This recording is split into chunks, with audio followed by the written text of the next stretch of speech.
Chers auditeurs de RMA-FM, bonjour. Nous sommes le mercredi 26 septembre. L'édito d'aujourd'hui, c'est la catastrophe nationale. L'école. Une entrée en trompe-l'œil, une fausse entrée. Je commence par l'université et la rentrée à l'université est supposée faite. Or, en réalité, il n'y a que l'école de santé qui fonctionne plus ou moins. Les enseignants ont accepté de retrouver l'université.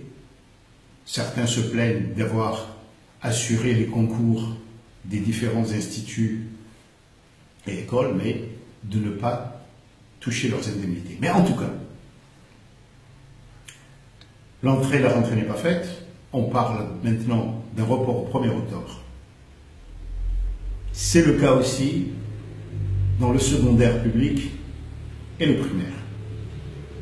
Les élèves sont là, pour certains, mais personne ne sait quoi faire parce que, comme on vous l'a dit ici plusieurs fois, les écoliers, les lycéens n'ont pas eu les bulletins de l'année. C'est-à-dire qu'il n'y a pas évaluation des élèves s'ils peuvent passer la classe supérieure ou pas. On est dans un pataquès pas possible qui montre bien l'irresponsabilité du pays entier et pas simplement du gouvernement. Il y a une responsabilité du gouvernement qui est importante. C'est laquelle? C'est que de par la nouvelle constitution, il n'y a pas de commissaire à l'éducation des îles. Or, depuis beaucoup d'années, d'une dizaine d'années, ce sont ces commissariats qui organisaient la rentrée dans les écoles publiques, du secondaire et du primaire. Aujourd'hui, le ministère de l'Éducation se retrouve seul devant une tâche à laquelle elle n'est pas du tout préparée. Donc, on privilégie le politique et on oublie les conséquences. Il n'y a pas eu du tout de mesures préparées pour cette situation. Mais, donc, aujourd'hui, il est très difficile de blâmer l'administration du ministère de l'Éducation. C'est une irresponsabilité politique au plus haut niveau, mais cela ne nous exonère pas, parce que chaque année, quel que soit le régime, on se retrouve dans une situation pareille. La réalité est que l'enseignement est le parent pauvre. On ne s'en soucie absolument pas. Il n'y a pas non plus d'interlocuteur. S'il y a une association, une fédération qui devrait être soutenue, importante, encouragée, et par le gouvernement, et par les partenaires qui sont ici, et par tous les politiques, c'est une association de parents d'élèves nationaux, pour qu'il y ait des interlocuteurs. Et ces associations-là, ce n'est pas de vieux schnocks de mon âge qui doivent être là. C'est des trentenaires aux quinquagénaires qui doivent l'animer. C'est la priorité du pays.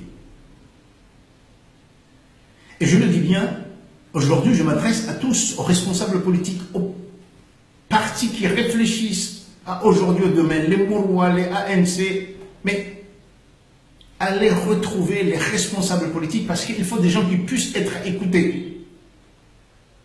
Les responsables politiques aussi du pouvoir, et entendez-vous en tant que parents pour discuter de cette situation qui est la plus importante de toutes. C'est beaucoup plus important même que la transition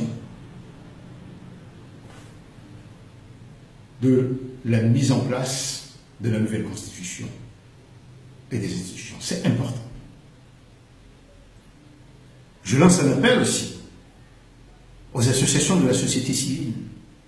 La démocratie, c'est bien, mais il n'y a pas de démocratie sans citoyens éclairés, sans citoyens éduqués. Alors, Ngochao, Lamouha, Namdjouri, retrouvez-vous, il ne s'agit pas ici de s'opposer, de nous juger, non. Il faut arriver à créer une prise de conscience de tous les côtés. Cette situation est un danger pour nous tous, pour la paix sociale, pour notre culture, pour notre futur. Et je ne cesse de le dire, j'appartiens à cette minorité de privilégiés dans ce pays qui arrivent à manger, à se déplacer, à voyager sans problème. Mais si nous croyons que nos enfants, pour ce qui est de mon cas, nos petits-enfants, peuvent s'en sortir parce qu'ils sont une minorité qui apprend, alors qu'il y a une majorité qui est là, qui vit son abandon, on se met le doigt dans l'œil. Nous préparons des crises sociales, des affrontements, des guerres. Même des guerres civiles.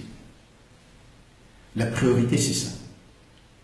C'est s'occuper, c'est commencer aujourd'hui à discuter pour éviter une telle situation l'année prochaine. Et là, ça commence maintenant.